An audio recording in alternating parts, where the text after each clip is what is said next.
the very many experiences that being a tall woman grants you is when you're talking to a guy and you're like, yeah, I'm like scared sometimes of people on the street or like people coming up and talking to me. It's like really scary. And they're like, well, you're tall. You could like beat someone up. Like, you're fine. You could protect yourself. What the I don't want to. Is that what being a man is like? Like, I don't want to. I want you to say, oh my God, I'll protect you, baby. I am baby. Because I'm a little bit tall, I have to fight everyone now? That's exactly what being a man is like.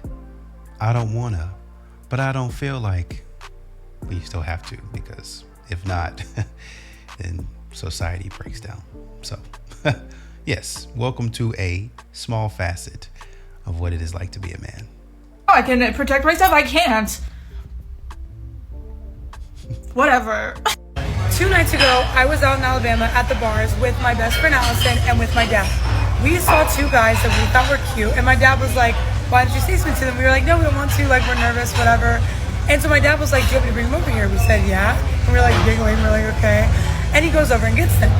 And they come over, they're talking to us, they're introducing themselves, super sweet. And so I asked my dad, or we go to the bathroom, and my dad starts talking to the guys. Dad, what did you say to the guys? And I said, hey, that's a really attractive woman there, isn't it? And he's like, yes. I said, she's a model. I said, she found you attractive. I was talking about Allison. Yeah, Allison found him attractive. I said, isn't that kind of weird that this girl found you attractive, and I know you've seen them, found her attractive, and they had me come over and get you. I said, in the future, be a little more aggressive on women that you think may be out of your league. And take a swing, because that's the only way you're going to get a hit. And I wish more guys really did that. Yeah, and I wish more guys did that, because a lot of guys are like intimidated by pretty women. Yeah, literally. Like, be a little bit more bold. Yes. If you want anything, go after it. Wouldn't you agree? Allison? What? Yeah, Wouldn't you agree? Shoot your shot, for sure. Yeah. Pops, thank you for the pep talk. You seem like a nice man. However, what's not nice is prison, is a restraining order, is being blasted all over social media and being called gross over and over again, even though you're actually not that bad looking. But you're right, in a way. Men got to step out more and do their thing. So I do encourage that, but just understand that YOLO, you only live once, you do. And I don't want to spend it being embarrassed on social media or with a restraining order. So just think about that. She might not be out of my league, but prison is. So when it comes to romantic relationships, what I notice between males and females, they both have a very selfish mentality when they approach the other person. They all, the one that you deal with, the men and women that you've been dealing with, because you've been going through it. all approach it based on what they can get out of the person. So when a person has this feeling, oh, she makes me feel this way, it's because of what you're receiving from her. You're taking from her, and the feeling that you get is actually an addiction. But that feeling typically does not last long, because real life actually comes in. And when your real personality comes to the forefront, when challenges come to the forefront, can you actually still have that feeling that you actually love? Most often the answer is no. Yes, Priscilla, we can. Just because you have issues going on both sides don't mean that people don't know how to reciprocate. Doesn't mean that people don't know how to serve each other. You need to get off this camera and be talking to yourself about these types of issues. Counsel yourself. It's not. And what I see between both males and females, remember, the first component is seek understanding. What I figured out is males and females don't understand each other at all. They don't even desire to seek understanding of the other person. They both come with preconceived notions about how they want that person to perform for them that makes them feel the way they want to feel. And when that person is not doing it, the quote unquote love is gone. It's almost like every man for themselves, really, but we're calling it love. Absolutely. In a sense. Yeah, you know.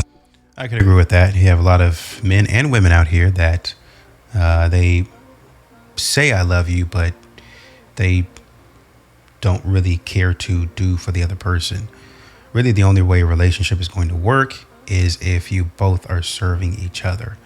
I'm doing for him, he's doing for me.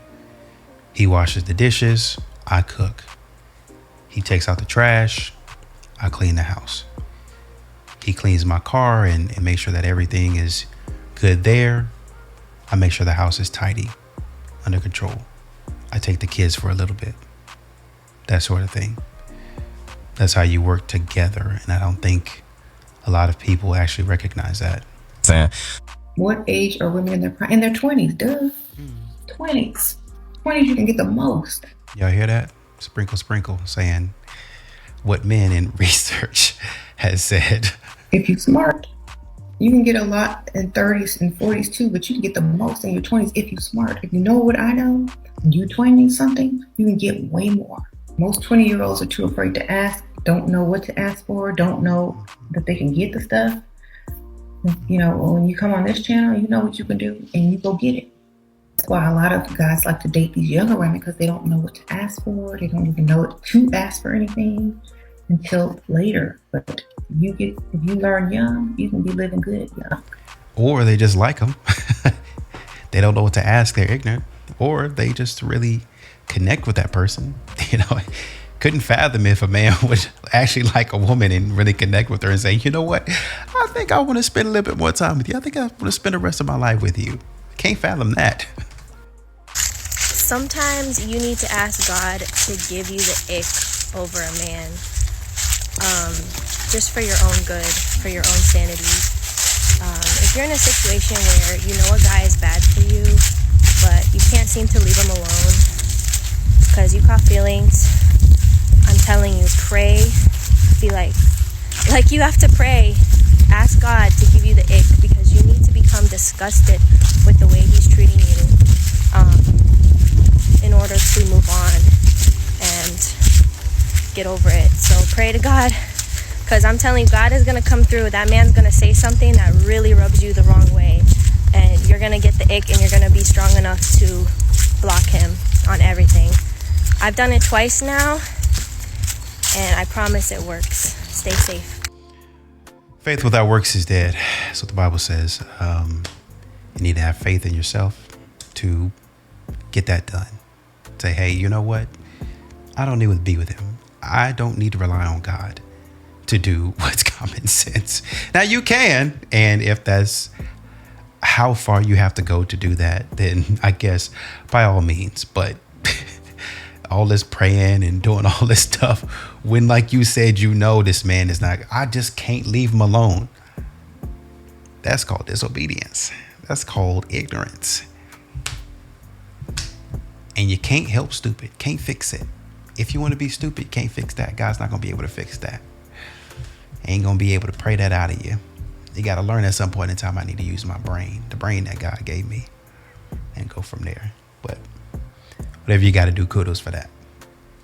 If you're messaging a girl, yeah, and her replies are coming slow, do not start to match her pace. Like if she's replying slow for whatever reason, she might be at work, she might be busy, or she might be playing hard to get. If she's taking 12 hours to reply, do not match her pace, because then that means she's leading. She replies 12 hours later and you reply within an hour, or you reply within 10 minutes.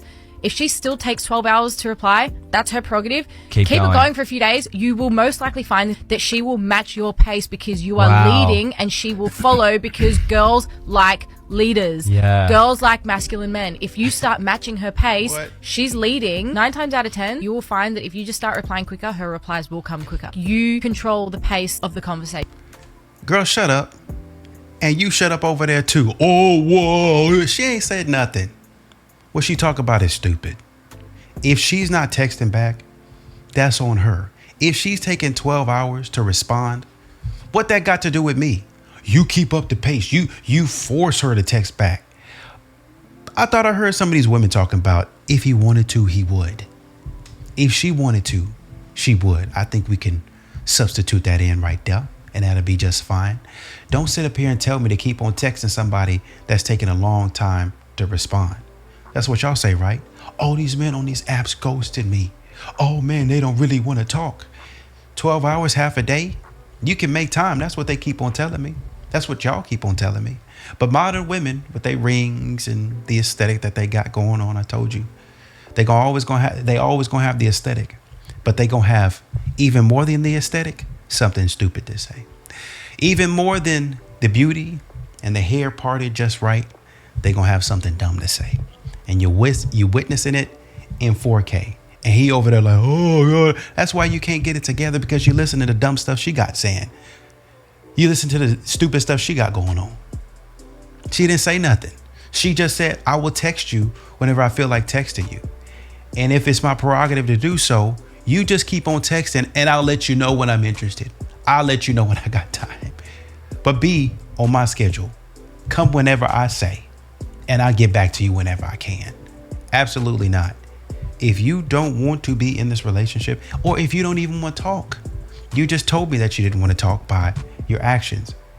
Because a lot of these modern women be saying, read the room. If I ain't texting you back, or if I'm texting slow and it's taking me a while to reply, take that as a sign. And here you are saying the opposite. Y'all gonna have to get it together. Don't listen to what she said. Close your mouth, dude. She ain't say nothing smart. It didn't even make no sense. Don't do it. So I'm on a date right now, and men just lost the ability to ask questions. Like, I have asked this man probably 30 to 40 questions in the entire time span that we've been on this date. He has not asked me one. I know every single thing there is to know about him. He has not asked me a single question. I'm literally in the bathroom right now, I'm fully stalling, because I just don't want to be here anymore. You know you can leave, right? You know you can walk your silly behind back to that table and say, hey, listen, I'm going to be straight up with you. I'm going to be honest with you. I think you're a good person, but I don't know if we click. I don't know if we spark. I don't know if there's anything there, right? So I'm going to get the check. I'm going to pay for my half. And I mean, you can pay for your half, or you can pay for the whole meal if you want to. If you're just feeling generous and you really don't want to be with him that bad, you can just pay for the whole meal. But of course, you're not going to do that, because you still want him to be a gentleman, even though you're in the restroom trashing him. Even though you say in TikTok, I'm just stalling, so I'm carrying the conversation. You would want him to be the gentleman when you walk your silly behind back out there and pay for the meal after you just got through dumping on him. Go on back out there. Tell him what's up, and then leave. Have the courage to leave. Oh, well, I'm afraid he might retaliate. Okay, then let him leave and stay your silly behind in there. However you want to get out of the date, go in there, tell him to stop wasting his time. And then when he leaves, and you're sure he leaves, call an Uber, or whoever going to pick you up, whoever going to take you home. If you want somebody to walk you out, hey man, can you walk me out to my car real quick? Whatever you got to do, but stop wasting his time and getting on here in the middle of a date. Because now anyway. But what is going on? Why do men have the full inability to not ask questions about themselves? What? It's crazy. And he's older too. He's in his 30s, and it's come on, babe. The biggest addiction in this country isn't drugs or alcohol. It's ugly men, and some of you just can't quit them for some reason. Girl, I know you lying. Girl, I know this is a joke. Girl, come on now. Don't do that. Out of all the things that you could be doing in the world, don't do that. Is this a red flag, or am I overreacting? So I went out with this guy last Thursday. We went to have dinner. It was fine. He was there on time. He looked like he was supposed to look. It was all good. We chatted. We had fun. He was funny. We talked about some stuff, and it wasn't too heavy or anything. So we go to leave, and he's like, let me walk you to your car. So he does. Gentlemen. I'm halfway in the car, halfway out. And he's like, okay, I'm going to get an Uber home. Don't laugh at me, or something like that. And I was like, okay. And he was like, yeah, I blew up my engine. And I was like, all right. And I was already, like I said, halfway in my car. So I, told him bye, and I left. And then the next. He's been vulnerable. He's trying to be open and transparent with you. because he's something that he feels insecure about. That's what y'all be telling men to do. Be open and be vulnerable with me. And you're basically, and so why are you telling me that? I'm like, what is he talking about? So, and it was like, it was a funny story. So I texted him, I was like, so tell me about your car. And he goes, well, what do you mean? And I was like, I thought you said you blew up your engine, and it was a funny story. He goes, oh yeah. So last June, I picked up my kid, and then he wanted pizza. So when I went to start the car to go get pizza, I had an oil leak and the engine blew up. So he goes, so I've been trying to get it fixed since then. It's been in the shop. And I'm like, June? It's already almost the end of October, dude. That's like 4 months. You haven't had a car? Yeah. You're trying to get it fixed still? Like, he was like, I'm waiting to my next check. Hopefully I can get it all the way fixed then. I'm like, you don't have money to fix your car? Like, I don't know. Is that a red flag? He has a work truck, and he said he didn't drive the work truck to the date because he had a drink and he didn't feel comfortable driving it, which is fine with me. Like, I feel, don't drink and drive. Good. But you don't have a personal car for 4 months? Is that a red flag? Is that a red flag? I mean, we're 40. Like, come on. I'm not 40, but he is. Like, come on. Y'all tell me. Y'all let me know in the comments if that's a red flag. Do I need to drop this guy or what? And unfortunately, this is why men continue to say that women don't understand what's happening in life. If this were happening to a woman, then she would expect a man not only to understand, but to fix the issue. Hook me up with a mechanic, show and prove that you're worthy of being able to take care of me. If you're a mechanic, come fix my car. That's really why we are here. And when I say fix my car, I mean sourcing the engine, paying for it for yourself as a favor to me, to let me know and show me that you are able to take care of me. But here we are. Here we are on TikTok, putting this man's business out online. Maybe not an attempt to fully embarrass him, because once again, you don't know his name, but this is an embarrassing story. This is something that makes him feel less than, like he's not doing a good job. So right now would have been the time to say, and yeah, replacing an engine, like that's tough. Like, that's a lot of work. So yeah, I definitely get it. I understand. I mean, that's a crazy story, but I ain't gonna make fun of you, because that's a major thing to replace. And this, when I read the comments, is how I know that women don't be paying attention to what men got going on.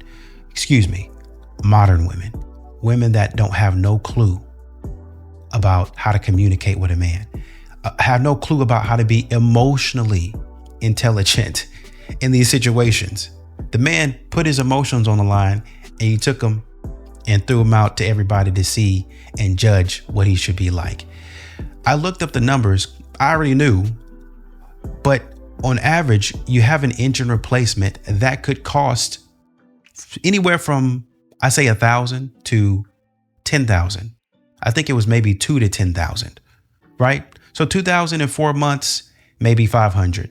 Most Americans, statistically speaking, don't really have $500 or $1,000 in savings.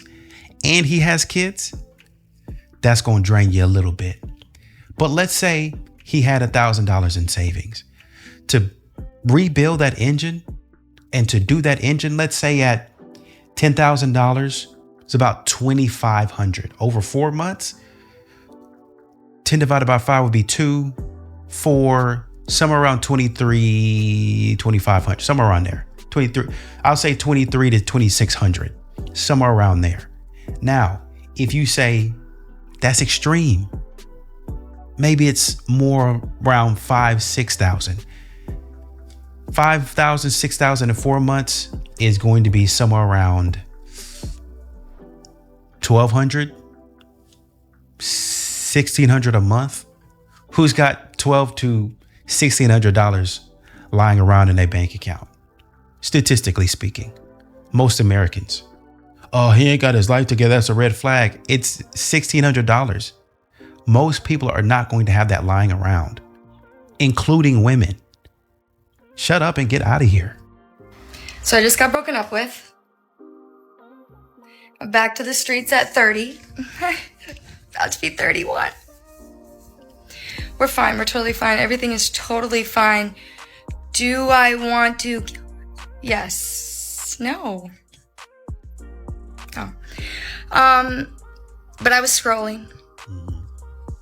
Distracting myself from the tears, you feel me? She fighting through it, man. And I see this amazing, beautiful couple with their matching Halloween pajamas painting pumpkins. Is it hot in here? That's a nice hoodie. Mama ain't raised no bitch. A week ago, I brought up that I wanted to do a pumpkin patch festivity. And I was excited for the holidays. Matching pajamas by Christmas. My birthday, exactly. My birthday is the week before Christmas. And now... Yeah, you get... Yep. Actually, shut the fuck... I don't want to hear you. I don't want to hear nothing. I can't say you don't boss I'm me single. around. That's crazy. But enjoy your matching pajamas and holiday festivities, everybody. Merry Christmas. That cat say, I don't want to hear nothing you got to say either. But props to her. Props to her. She going through it and she fighting through it, Doc. Here I am trying to get in touch with my boyfriend, the guy that says that he cares about me and loves me, and he's not responding to me. And when I show concern to make sure that he's okay, and he's not responding to me, We're hearing it already from her perspective.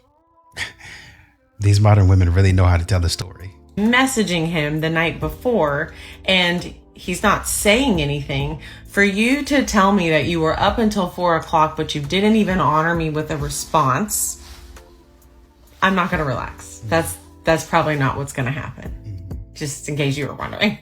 He says to me, yes, we can talk later. I just need to gather my thoughts. And I said, okay, great. Glad to know that you're doing okay. There were 2 days in my life in the past where I had known something was coming that was going to suck. That was the day that my mother passed away. That morning I woke up and I was completely nauseous all morning. And I just knew in my heart that I was going to be losing my mom that day. The other time that happened was actually the day that my ex-fiance broke up with me, the day after engagement photos, which is another fun story for another time. I knew something was coming later that day, and it just so happened that I was going to be stuck in a state with people I didn't know, nobody that I was close with, and nobody that I could have a conversation with after it happened. I just felt that that was so rude and inconsiderate, especially since we were supposed to be meeting the next weekend. We could have talked about it in person. But anyways, that's just not apparently the type of person that he was. And so that night I had stomach issues. I felt very nauseous the whole evening. I really couldn't even enjoy the fellowship with the people that I was having because I was so frustrated and flustered about what was to come, and really wasn't in a place where I was getting what was going on. So finally that night, I tried calling him twice when I got back to the room, but it didn't work out. I decided to tell my friend, who was a longtime college friend, that was the first time that we had reconnected in a long time.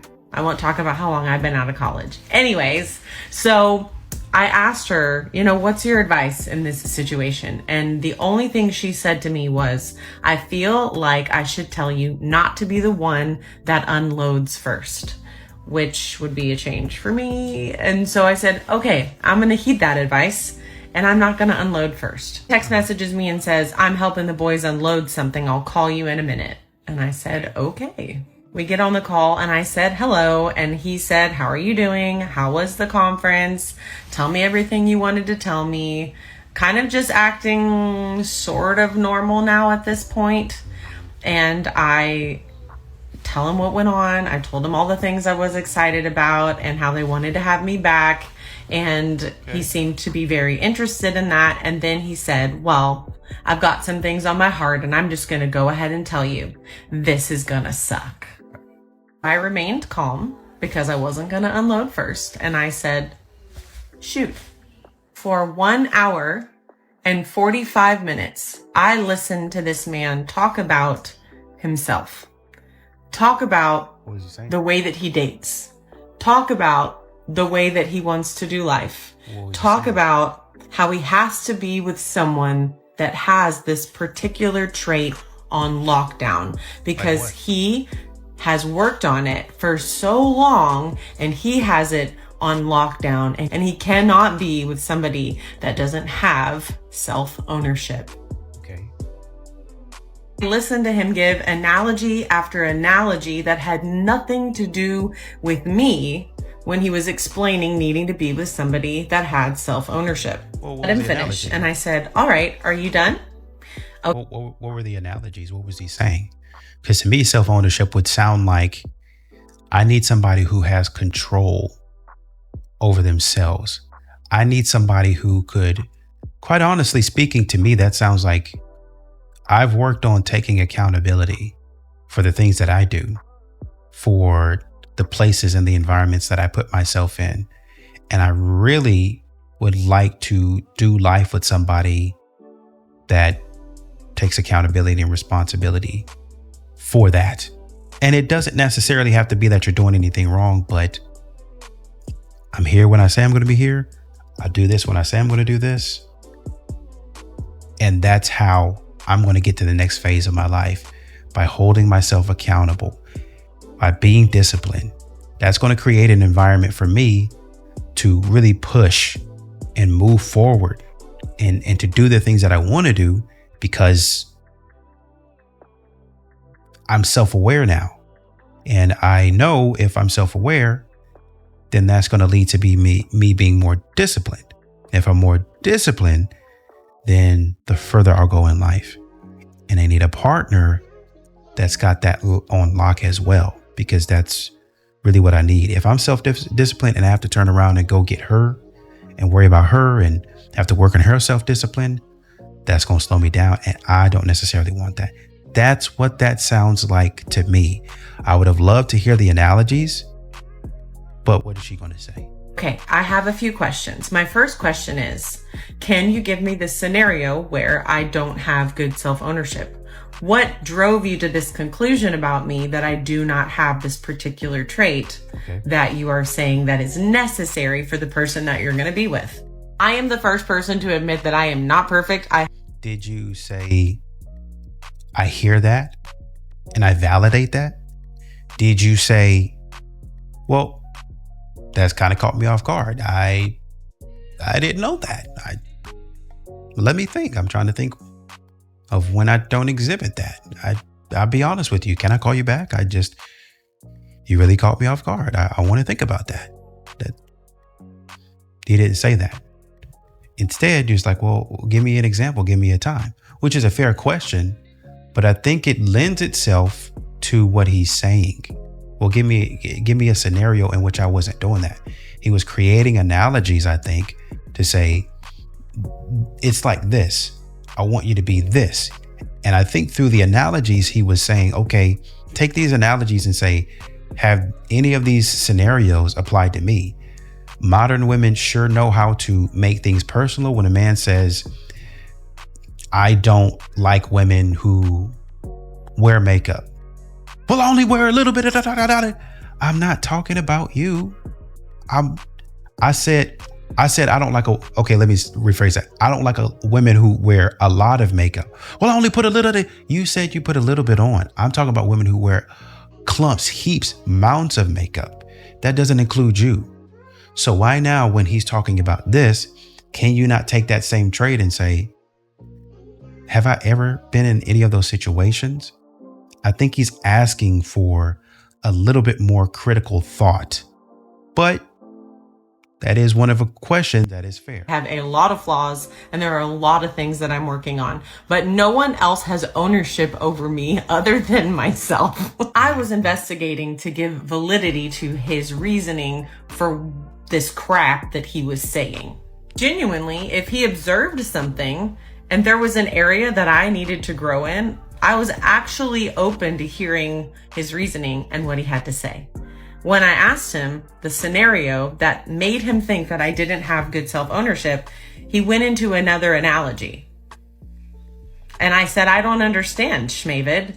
And he said, Well, that's part of the issue. You and I are just not on the same intellectual level. He started to insult me. No, Schmavid. It's not that I'm dumb and I don't understand you. What you're saying doesn't make sense. You have not been able to give me a valid reason that I demonstrated that I do not have good self-ownership. Well, it's just that you and I see the world differently. Please tell me in the month and a half that we've dated how I see the world differently than you. Then he goes into another analogy. The analogy that he uses is about somebody that has a lot of trauma. He said, after somebody's had a lot of trauma and a lot of life experiences, and then they start to walk with the Lord, and they're with the Lord for a really long time, and they do the inner healing, and they forgive, and they do all of these other things, and, they have no stain of trauma on them anymore, and they've been saved for a really long time. You've got that person. And then you've got the person in the middle who is still working through their trauma. They've been saved, maybe not as long as the other person, but you can tell they're really actively working to be set free from all of the things that they've struggled with. And then finally, you've got the new believer who has tons of trauma. They're riddled with life experiences that have just run them down. And that person can't be with the other person. So then I said, well, which person am I? Because I'm definitely not the person that's... Girl, you already know which person he thinks you are. ...riddled with trauma. I was like, you do not know me well enough to say what I have dealt with, what I have been set free from, what I have walked through. You do not know me like that. And I was like, if anything, I'm going to be the one that's already worked through a ton of life stuff, not the one that's just been saved and just walking through things and riddled with trauma. And then he proceeds to say to me, Bethany, I can smell it on you. I smelled it on you from the moment that I met you. You have so much trauma and you have so much shame. You're so ashamed. You have nothing to be ashamed of. And I said, exactly. And some of the trauma might come from I don't know if this is your fiance. I think this might be another person, maybe, that you're dating after your ex, who broke up with you instead of having a conversation. I don't know. But your mom, that's trauma. That takes time to heal, and maybe heal from that. But you're not even I think this is what he's saying. He might not be totally accurate on everything, but I think he might be picking something up within the month that says, I don't know if we're on the same page. You're right. I have nothing to be ashamed of. And I was like, you're not making any sense at all. I have no shame. I sleep like a baby. I'm blameless in the eyes of the Lord. So I have no idea what you're talking about.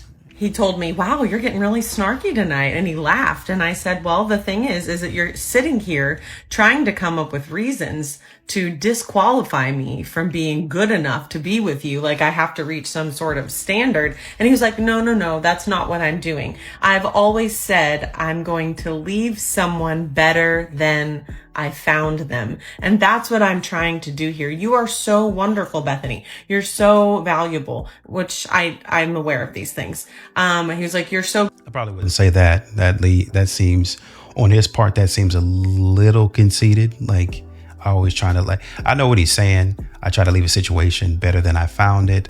So I'm trying to give constructive feedback because I don't think we're going in the same direction. I think he could have definitely worded that a little bit better. Beautiful. You're so amazing, but you have a lot of trauma. And I'm like, you're not making any sense. And I said, so let me get this straight. You say that I have no self-ownership, yet you cannot come up with a reason or a scenario where I demonstrated that. I said, you say that you and I don't see the world the same, but everything that you came up with, I was able to debunk it to show you that we do actually view these. If this man don't want to be with you, why are you going back and forth with him? If you let's say the man is totally wrong, he's totally off, and he's an idiot. Say your piece and get out of there. You don't have to continue going back and forth with him about it. Just say, oh, okay, I disagree with you. I think X, Y, and Z. But to continue going back and forth about a man that just said, I don't want to be with you. If you feel like this man is an idiot, that's your right to feel like that. But let him go. Let him go. There's no need to talk about it anymore. He's an idiot. Let him go. Move on. Things the same. And I get it. You want to defend yourself. If you feel like somebody's saying something silly, that's a fair point. But if you're mature enough is what I'm saying. If you come to the point of where you healed your traumas and you're mature enough, then you'd be like, yeah, I have so much to say about that, but it's going to work out. If you're truly in the place with God that you're saying that you are, there's a lot of stuff that God let roll off his back, that Jesus let roll off his back. If we want to go there, if we want to talk this Bible stuff, he let a lot of stuff literally roll off his back. Let a lot of people hit him in the face, spit on him, do other stuff that they never had no business. Let it roll off his back. If you want to be somebody that's following that, then you would have to follow that example. And that's ultimately what he's saying. You come in here and you have things that you're working on. That's the person that they come in, they just experiencing everything. But then there's people in the middle to where they still working through some stuff. They ain't perfect, but they still working. Hey, I'm trying to get there. Hey, he gonna help me. I'm trying to get there. But then there's some people that I've dealt with that. I've mastered that. I've moved on. Guess where it says that in the Bible? One of the apostles. It's time to get off the milk and onto the meat. Let's stop going back to things that we already know and move on to the things that we need to focus on. That's in the Bible. That says that. Let's do away with the old stuff. We had already learned that back when we started this journey. Now we got to get to the mature stuff. That's what he's talking about. He's not so eloquent in the way he's saying it. He could be better, but it is what it is. And I said, so these are the reasons that I am disqualified. Now, I am not saying that I am disqualified. I'm saying this is the reason he's disqualifying me. And then he spins it again. And this is literally what narcissists do, is they try to turn everything on you. It's insane. And he said to me, no, Bethany, see, that's the issue. You have no confidence. You have no self-worth. You have no value of yourself. You're so insecure. You are worthy. You are qualified. And I said, let me stop you right there. I do not need you to validate me and tell me that I am enough. I know who I am in Christ. I know that I'm fully pleasing, fully accepted, and fully loved by the Father, and that there's nothing that I could do to separate me from his love. He gave me his son, and it says in the word of God that he loves me as much as he loves his son, Jesus. So I am very aware of my value. Yes, Bethany. Yes. But even his disciples, Judas took himself out. He was insecure. He did something that he shouldn't have done. Even Peter went and betrayed Jesus. Even when Jesus was on the water and he asked, hey, if it's you, let me come to you.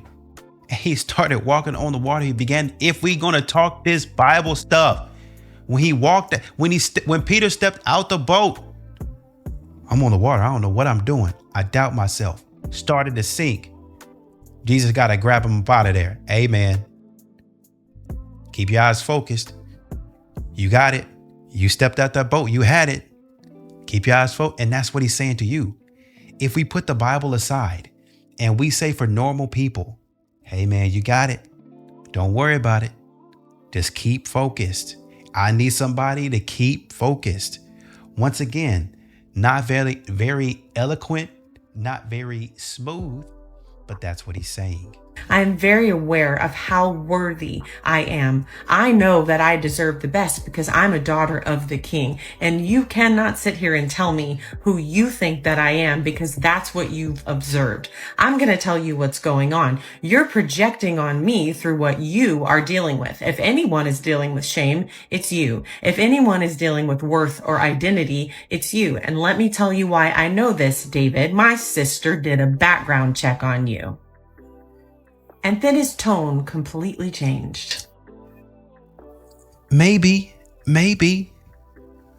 But that doesn't negate the fact that maybe even if somebody says something invalid, you're strong enough to say, okay, you know what?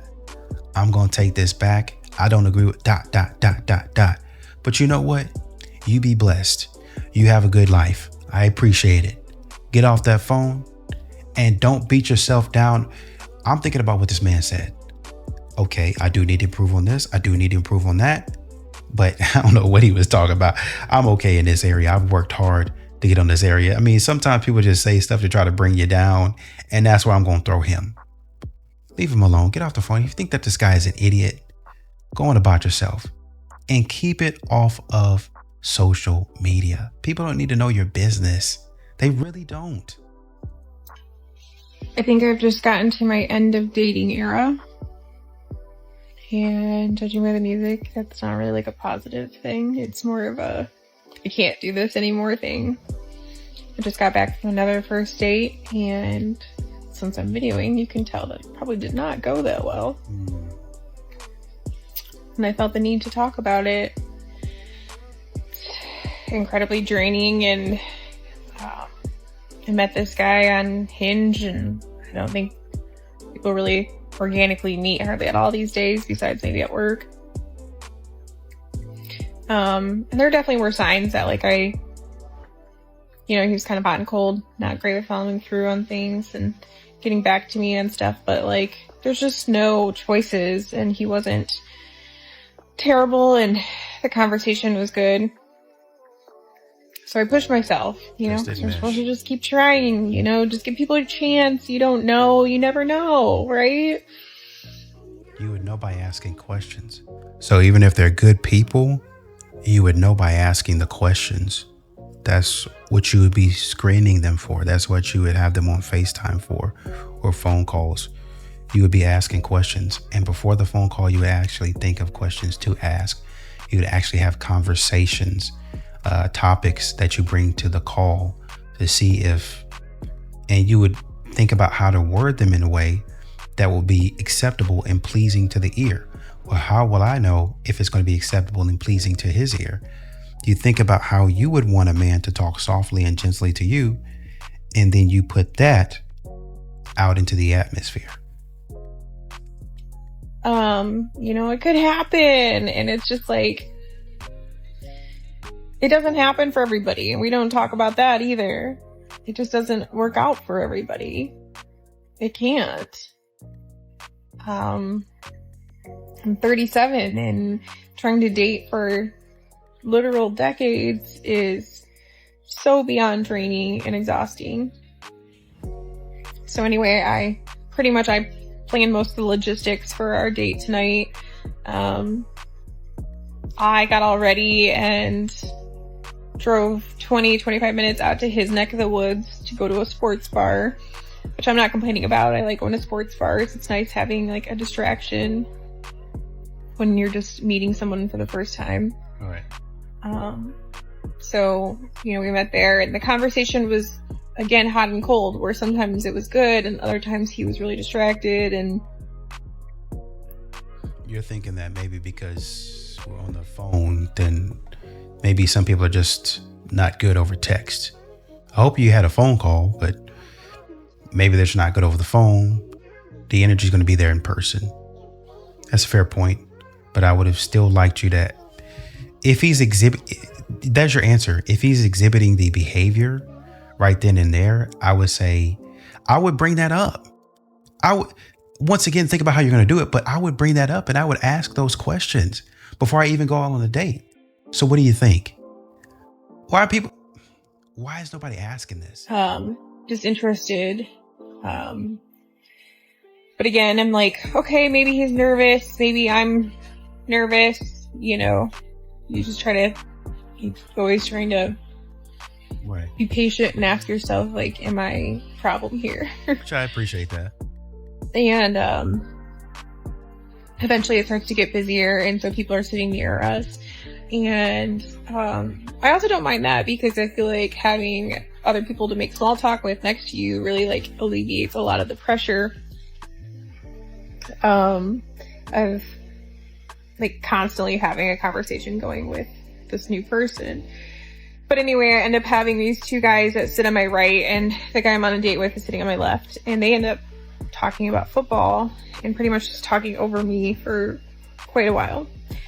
At first, it doesn't bother me. It's kind of nice to, like, I can just kind of, like, sit and listen and smile and look around, and She's got some self-esteem issues.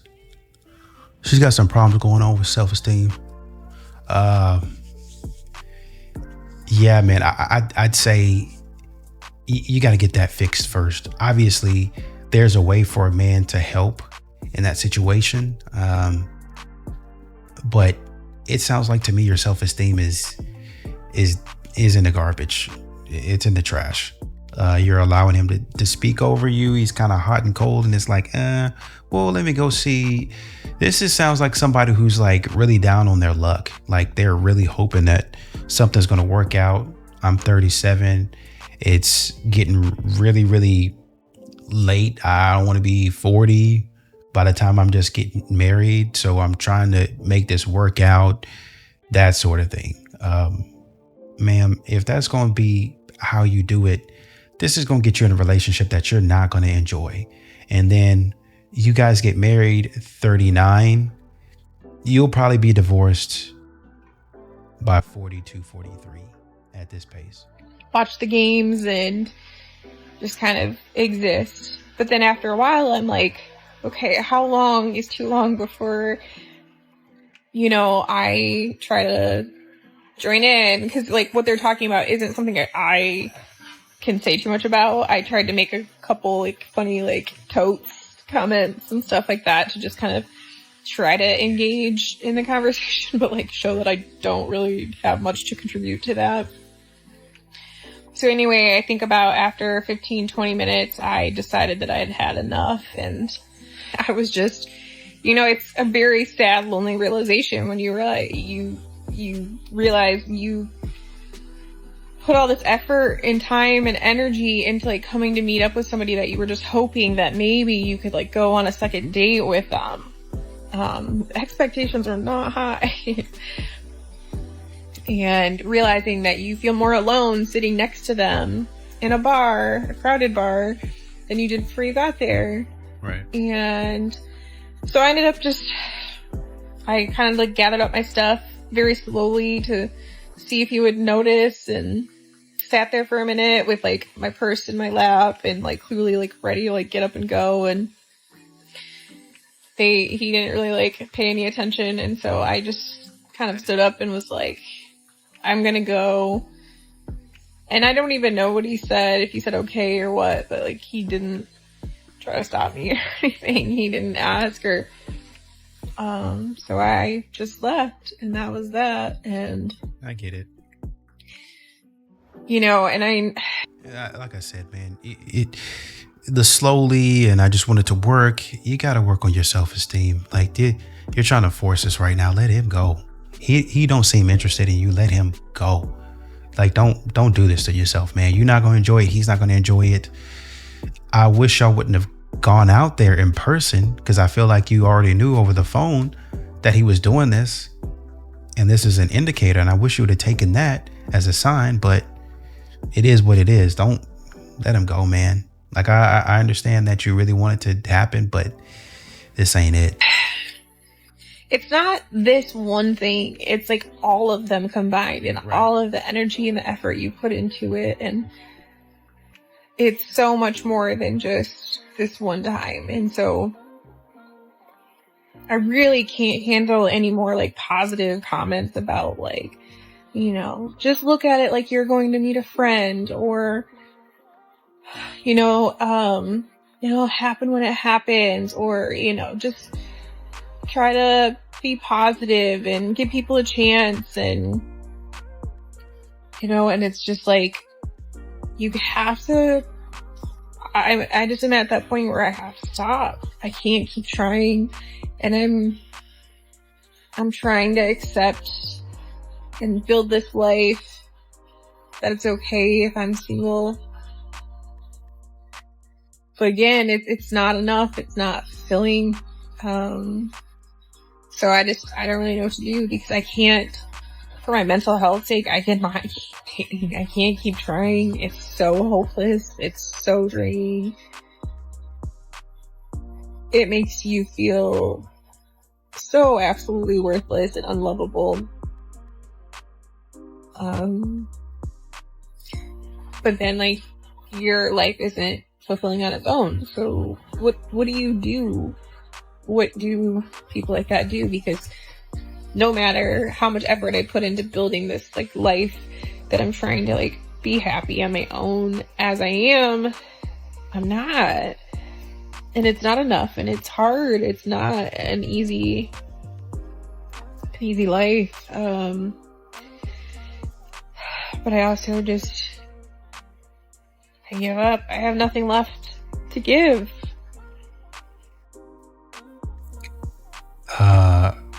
Listen, man, you really got to get that fixed. Therapy, probably counseling.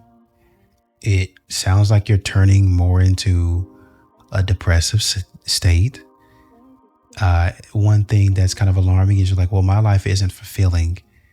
So that to me could have meant I'm thinking that if I meet somebody, he's going to bring a ray of sunshine into my life. That's why I really want this to work. No, ma'am. It don't work like that. You got to be happy with yourself. And it's not happy to the point of, well, I don't need nobody. I just, man, I'm really out here hitting the pavement. I'm looking. They ain't coming. I'm looking. But if they don't, I'll be really upset about it. But this is what I'm doing. This is where I work. I'm involved in this type of community. This is where I go. I'm still going to be looking. I'm forever going to be looking. I'm going to keep my eyes peeled for an opportunity. And that's why I be saying you can start doing that in your 20s, when you're in college, when you're maybe you don't go to college, but you start working. You can keep your eyes peeled for these different opportunities. Most women have men that come up to them, good men, but maybe sometimes you're not ready. At some point in time, you have to vet the man and say, okay, I'm not really ready, but where's he at? All right, so he's here. What can we do together? How can we work together? Like, you're trying to build, so you're never really ever going to be ready to get married or have children or start a life. There's always going to be something that's not perfect. There's always going to be something that for some reason it's just not working out the way you want it to, like that. But that's why you lean on that person and they lean on you. That's why you say, you have trouble with, I can help you with that. And then you actually do it. And then vice versa, you see if, okay, yeah, I have these skills, man, I hear what you're saying. I can help you with that.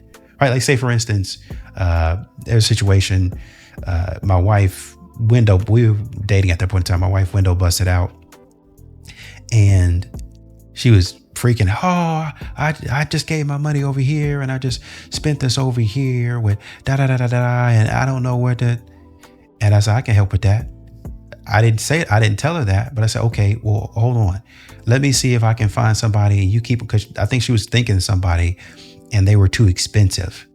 And so I was like, okay, let me see if I can find somebody, because I know that's always a concern for anybody who has a car. Anything in life is too expensive. I want to get it done, but it's too expensive. So let me see if I can find somebody that's less expensive and I'm going to give them your contact number. So I did that, found a guy within 5 minutes, just a quick Google search. There he was. Hey man, I've got this issue. Here's a contact information. Call her and see. Can you do it today? Yes, or just let me know before this time. Called her, got it done that day. And it was, I think, maybe a quarter or half of what she was going to pay with this other company. Right? So you can lend your skills in that way and vice versa.